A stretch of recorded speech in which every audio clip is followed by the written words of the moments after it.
My name is Emma, and this is the story of how I turned whispers and betrayal into a victory nobody saw coming. I used to think a workplace was just about doing your job, showing up, getting paid. But at 25, I learned the hard way that it can be a battlefield where smiles hide knives and colleagues you trust stab you in the back. I was young, eager, and naive when I started at Brightwave Marketing, a small firm with big clients. I thought I'd found my place, my people. But when the gossip started, when the whispers turned into a campaign to tear me down, I realized I was on my own. That betrayal broke me, but it also built me into someone they'd never forget. I grew up in a quiet town, the kind where everyone knows your name and your business. My parents were teachers, so I learned early to work hard, keep my head down, and earn my place. I wasn't the loudest or the flashiest, but I was good at what I did. In college, I studied marketing, dreaming of creating campaigns that made people stop and think. When I landed a job at Brightwave right after graduation, I felt like I'd hit the jackpot. It was a small company, maybe 20 people, but they worked with major brands. I started as a junior copywriter, crafting taglines and social media posts, thrilled to be part of something bigger. The team seemed great at first. There was Claire, the senior copywriter, who took me under her wing, showing me how to pitch ideas to clients. She had this warm laugh and always brought donuts on Fridays. Then there was Jake, the graphic designer, who'd joke about my coffee addiction but always saved me a seat in meetings. My boss, Rachel, was intense but fair, always pushing us to think outside the box. I loved the energy, the late nights brainstorming, the thrill of seeing my words in a client's ad. I'd stay late, tweaking copy until it was perfect, hoping to prove myself. I wanted to be more than the new girl. I wanted to be someone they relied on. But there were hints of trouble I didn't catch early on. Claire would sometimes make offhand comments about my work, like, "Oh, Emma, that's, bold for a newbie." I'd laugh it off, thinking she was teasing. Jake would roll his eyes when I suggested ideas in meetings, but I figured he was just moody. The office had a clique vibe. Claire, Jake, and a few others were tight, always grabbing lunch together, sharing inside jokes. I tried to fit in, bringing cookies to share, joining their happy hours, but I always felt like an outsider, like I was trying too hard to crack their circle. Things got worse when I landed my first big project. Rachel put me on a campaign for a local clothing brand, a chance to lead the copywriting instead of just assisting. I was nervous, but excited, pouring everything into it. I spent weeks researching the brand, crafting slogans, and writing a pitch that felt fresh and authentic. When I presented it in our team meeting, I could feel the room shift. Rachel nodded, impressed, and said, "Emma, this is strong. Let's run with it." The client loved it too, and soon my words were on billboards across town. I was over the moon, thinking I'd finally earned my place. But that's when the whisper started. I'd catch Claire muttering to Jake in the break room, their voices low, stopping when I walked in. Once I overheard her say, "She's too green for a project like that. Rachel's playing favorites." I brushed it off, telling myself it was just jealousy. But then my emails started going unanswered. My ideas in meetings were ignored or shot down with smirks. One day I found a post-it note on my desk with a single word: overrated. It wasn't signed, but I recognized Claire's handwriting. My stomach sank. I'd worked so hard to fit in, to be good at my job. Why was this happening? I tried to talk to Claire about it, thinking maybe I'd misunderstood. I caught her by the coffee machine one morning, my voice shaky. "Hey, Claire, did I do something to upset you? I feel like things are off." She smiled, too sweet, and said, "Oh, Emma, you're imagining things. We're all just busy." But her eyes didn't match her words. That afternoon, I heard her laughing with Jake in the hallway saying, "She thinks she's the star now, huh?" I felt like I was back in high school, the new kid everyone decided to pick on. The gossip spread like wildfire. People I barely knew started giving me side-eye. My coworker Mia, who had always been friendly, started avoiding me. I heard whispers about how I'd stolen the clothing campaign, how I was too young to handle it, how I must have brown-nosed Rachel to get it. None of it was true. I'd earned that project with sleepless nights and endless revisions, but the rumors didn't care about truth. They painted me as pushy, entitled, someone who didn't belong. I'd walk into the break room and conversations would stop. I'd find my desk chair accidentally moved to the other side of the office. It was petty, but it hurt. I started doubting myself. Maybe I wasn't as good as I thought. Maybe I didn't deserve the campaign. I'd sit at my desk, staring at my screen, my confidence crumbling. I stopped pitching ideas in meetings, afraid of the eye rolls. I'd go home and cry, wondering what I'd done to make them hate me. Was it because I was younger? Because I'd gotten one win? I felt alone, like I was fighting an invisible enemy. My parents tried to help, telling me to just keep working hard. But they didn't understand. This wasn't about work. It was personal. One night, I found an anonymous email in my work inbox. It was short, cruel. "You're not cut out for this, Emma. Quit before you embarrass yourself." I sat there, my hands shaking, tears blurring the screen. I wanted to run, to leave Brightwave and never look back. But something stopped me. Maybe it was stubbornness. Maybe it was the part of me that remembered why I loved this job. I'd worked so hard to let them win. I wasn't going to quit. I was going to fight back, not with their games, but with my work. I'd show them who I really was, and they'd regret ever trying to tear me down. The anonymous email telling me to quit was like a punch to the gut, but it also woke something up in me. At 25, I was the youngest at Brightwave Marketing, and the whispers, the post-it notes, the cold shoulders, they were trying to push me out. I'd landed a big campaign, and instead of applause, I got gossiping glares. Claire, Jake, and their clique had made me their target, and it hurt, but I wasn't going to let them win. I decided to fight back, not with their petty games, but by proving I was better than they thought. I was Emma, and I was going to show them what I could do, even if it meant standing alone. Work became a battlefield. Every day, I walked into Brightwave bracing myself. The break room felt like a trap, with Claire's fake smiles and Jake's smirks waiting to trip me up.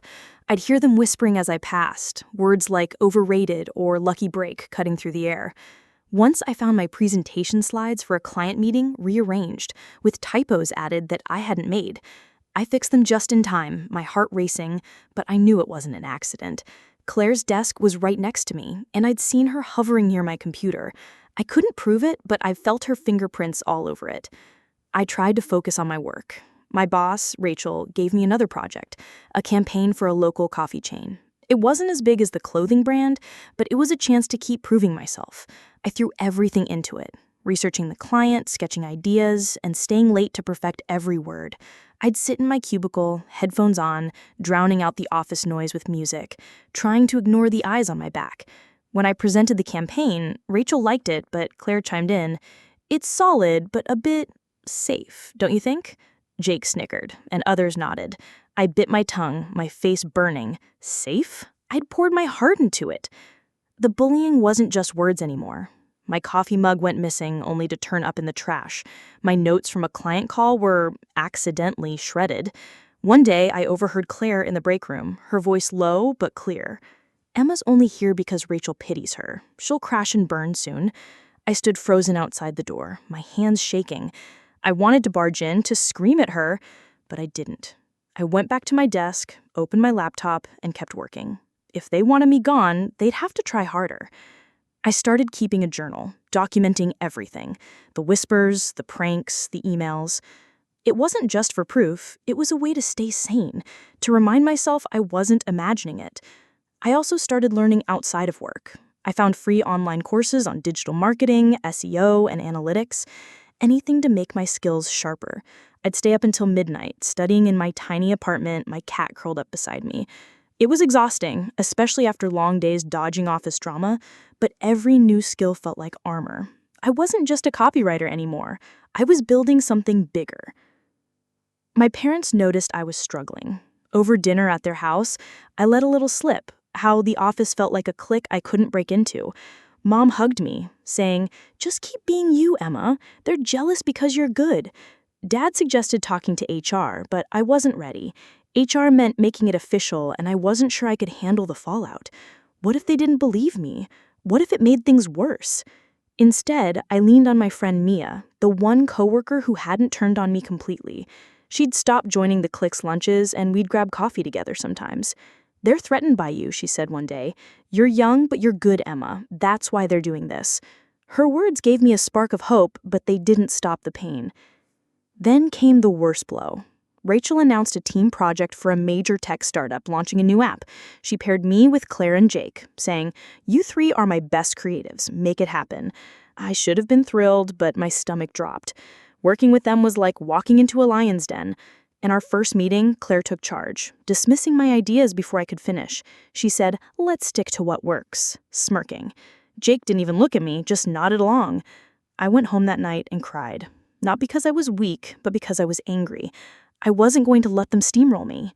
I started working smarter. I'd draft my ideas separately, sending them directly to Rachel before team meetings. I'd double-check my files, password protect my computer, and keep backups of everything. When Claire forgot to include me in a client email chain, I politely followed up, copying Rachel. It was exhausting, always being on guard, but it worked. Rachel started noticing my contributions, even when Claire tried to take credit. One day, she pulled me aside. "You're holding your own, Emma. Keep it up." It wasn't much, but it felt like a lifeline. Outside work, I started building my own network. I joined a local marketing meetup, connecting with freelancers and small business owners. They didn't care about office politics. They cared about ideas. One guy, Sam, ran a startup and asked me to freelance a small campaign for him. I said yes, working nights to finish it. When his campaign got traction online, he spread the word about my skills. More freelance gigs came in, enough that I started saving extra cash in what I called my freedom fund. It wasn't a fortune, but it was mine, and it gave me options. The bullying didn't stop, though. Claire's comments got sharper. "Emma, you're trying so hard, it's cute," she'd say, loud enough for others to hear. Jake started spreading rumors that I was burning out, hinting I couldn't handle the pressure. One day, I found an anonymous note in my bag. "Know your place." My heart sunk, but I didn't cry this time. I was done feeling small. I taped the note in my journal, a reminder of what I was fighting against. I wasn't just fighting for my job anymore. I was fighting for my future. By 26, I was juggling my day job, freelance gigs, and online courses. I was tired, but I was good. My freedom fund was growing, and I'd started dreaming bigger, maybe starting my own marketing consulting someday. But the office was still a minefield. The tech startup project was heating up, and Claire and Jake were doubling down. They'd forget to invite me to meetings, then present my ideas as theirs. I caught Claire emailing a client with a pitch I'd written, her name on it. That was the last straw.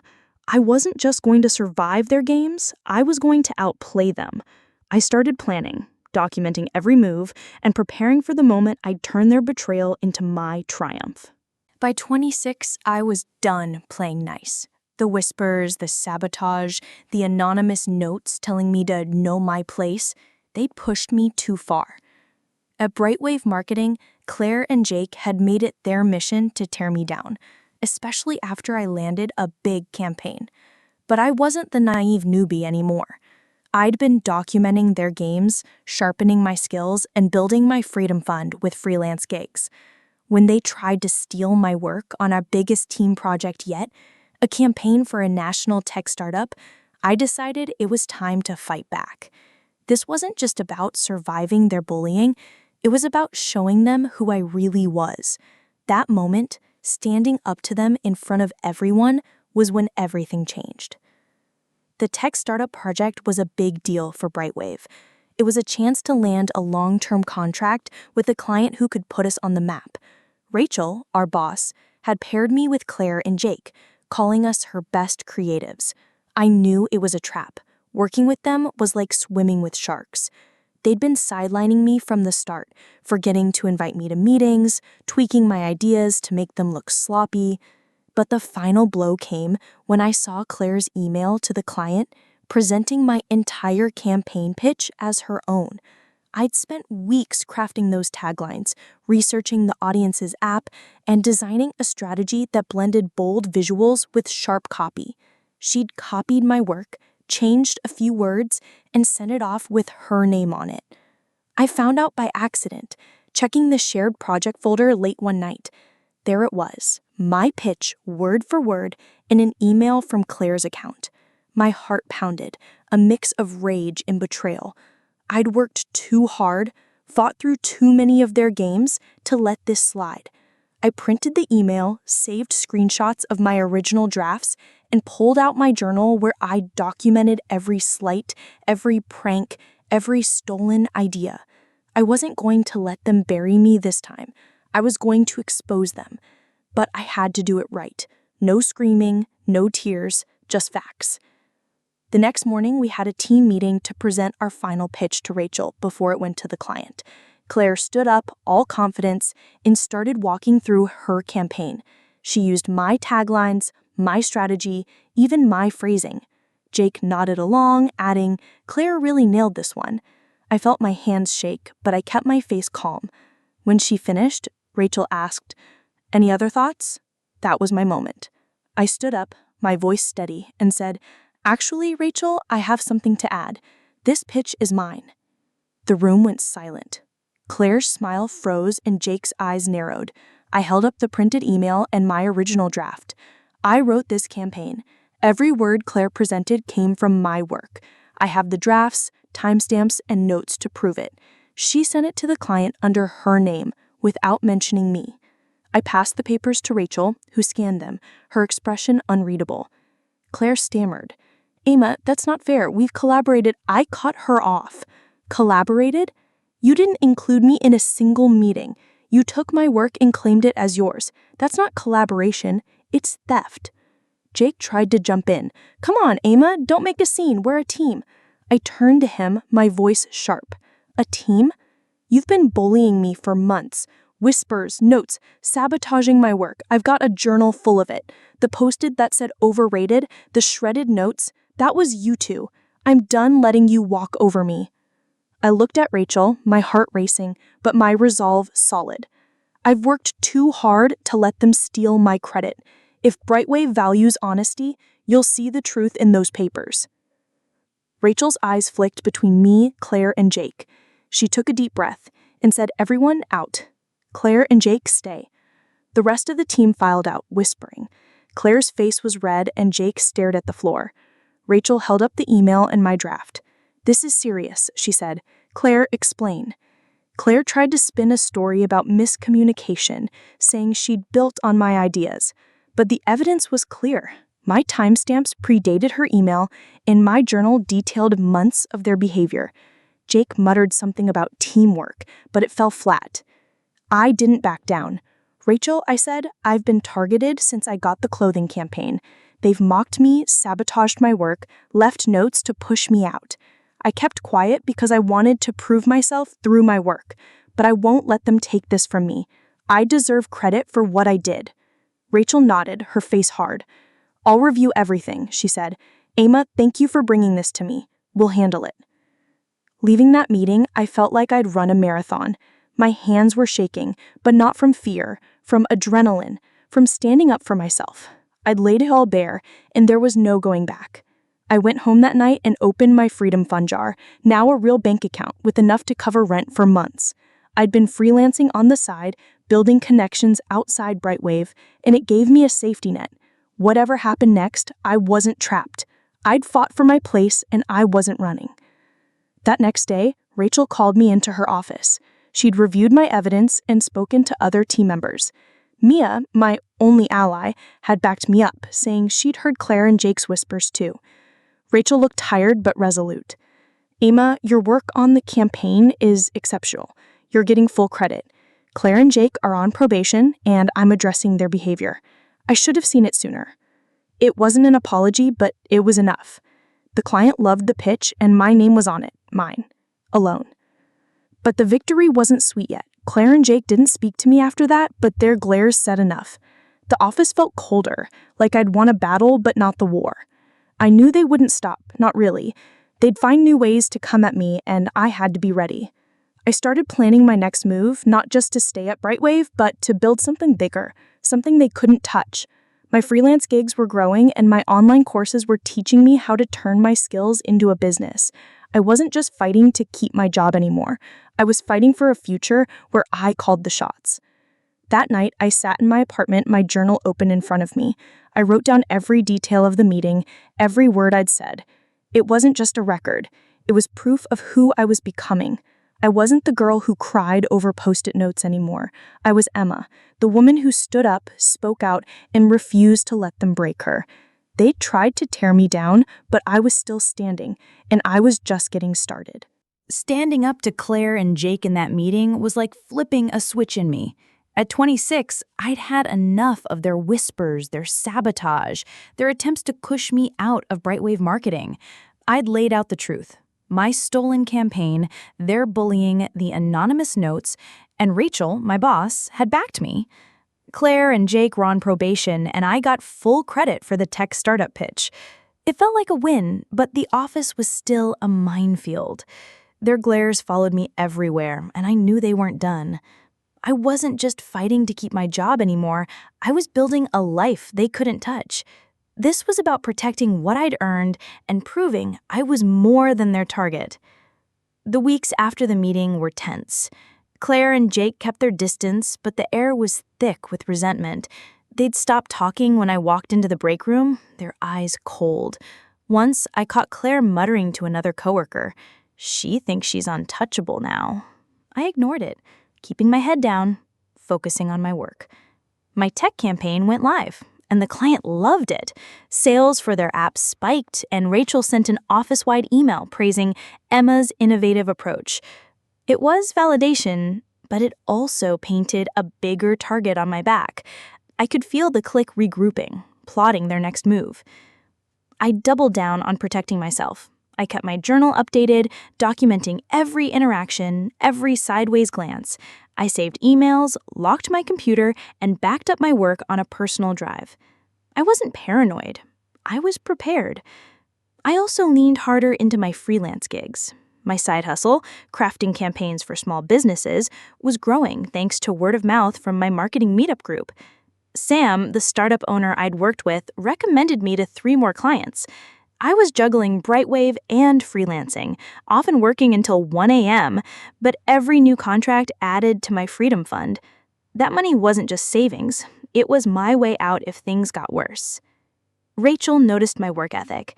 She pulled me aside one day saying, "Emma, you've got a real talent.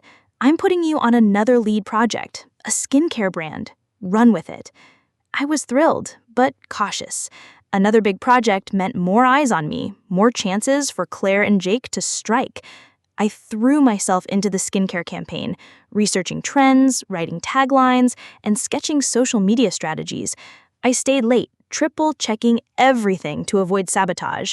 When I presented it, Rachel loved it, but Claire's silence was louder than words. I knew she was waiting for me to slip. Sure enough, trouble came. A week before the skincare pitch was due to the client, my presentation file disappeared from the shared drive. I'd learned my lesson, though. I had backups. I restored it in 10 minutes, but I knew who was behind it. I went to Rachel with my evidence. Timestamps showing my file was accessed from Claire's computer. Rachel sighed, her face tired. "I'll handle it," she said. Claire got a formal warning, but it didn't feel like enough.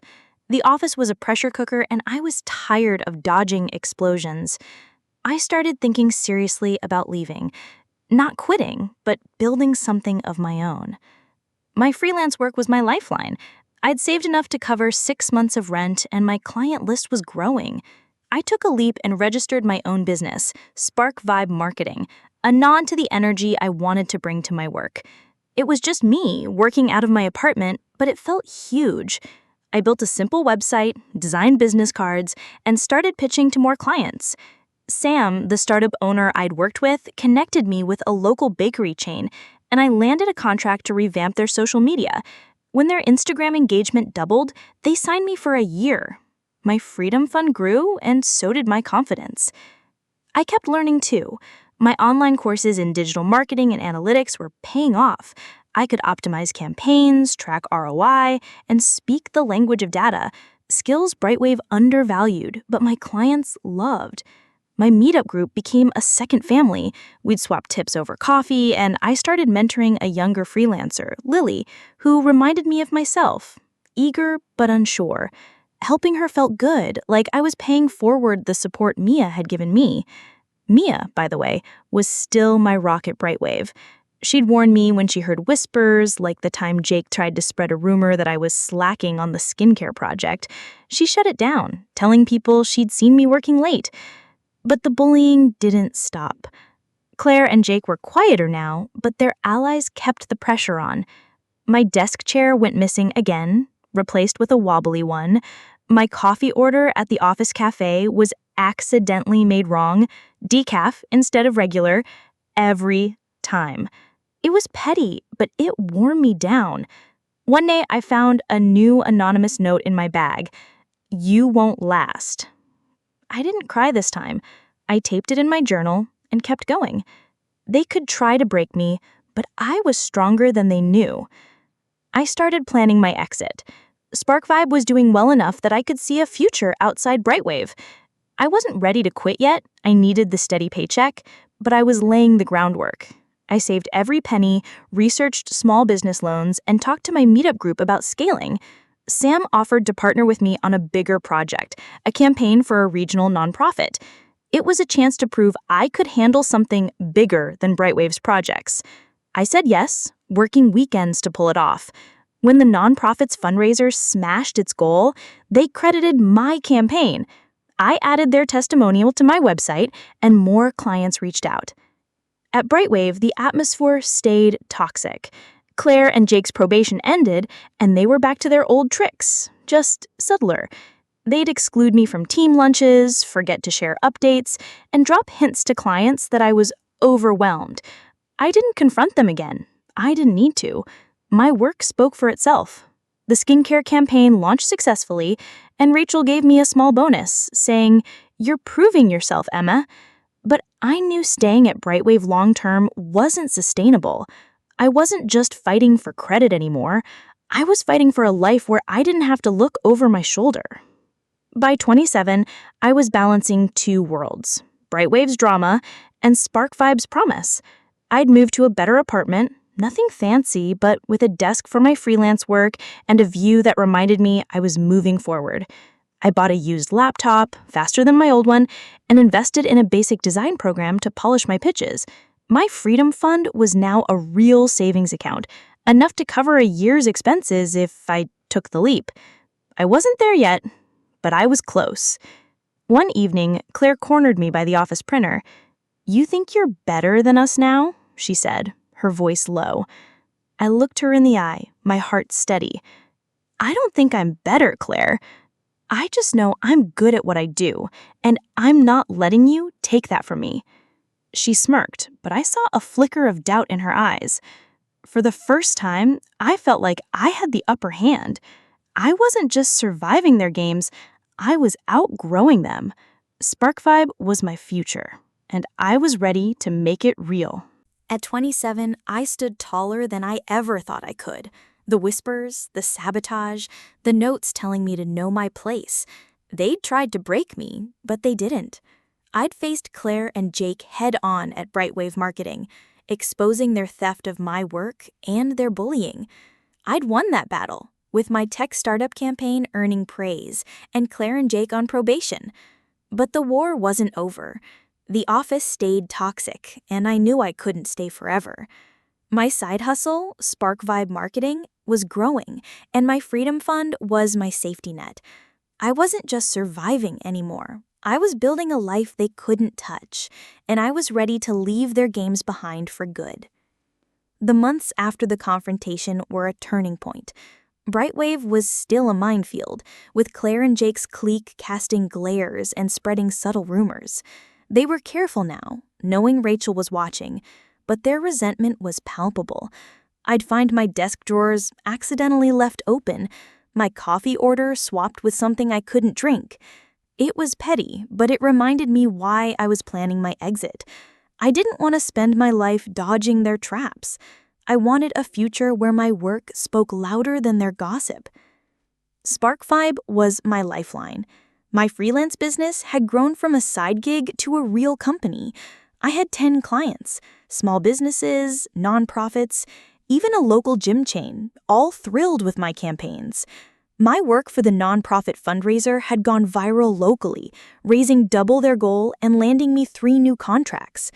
I hired my first contractor, Lily, the young freelancer from my meetup group. She was eager, like I had been, and I mentored her, teaching her how to pitch clients and optimize ads.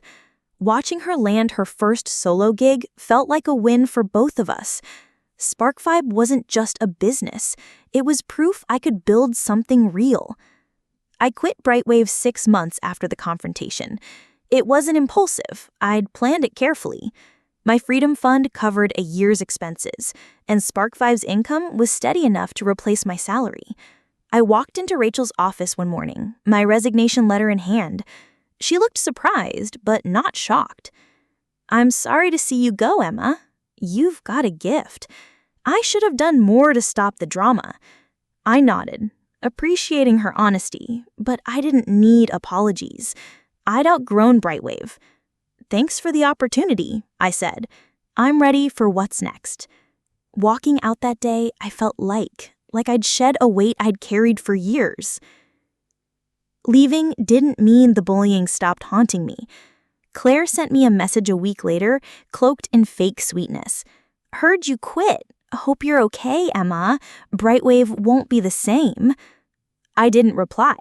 I'd learned her game. Her words were a dig, a way to remind me of the battles I'd fought. But they didn't sting anymore. I deleted the message and kept moving. Jake tried too, posting a vague comment on LinkedIn about ungrateful employees who leave good teams. I laughed it off. Their words couldn't touch me now. I was building something bigger than their small world. SparkVibe took off faster than I expected. By 28, I had 15 clients and a small team of freelancers, Lily, plus 2 others I'd met through my meetup group. We worked out of a co-working space I rented part-time, a bright room with big windows that felt like freedom. I landed a contract with a regional travel agency, creating a campaign that boosted their bookings by 30%. Their CEO wrote me a glowing testimonial, and soon I was getting calls from bigger clients, ones Brightwave would have fought for. I wasn't rich, but I was comfortable, with enough to buy a small condo in the city. It wasn't fancy, but it was mine, with a desk for my work and a view that reminded me how far I'd come. I kept learning, taking online courses in business management and leadership. My old professor from my community college days, Dr. Carter, became a mentor. We'd meet for coffee and he'd push me to scale SparkVibe. "You've got a niche," he said. "Small businesses trust you because you're real.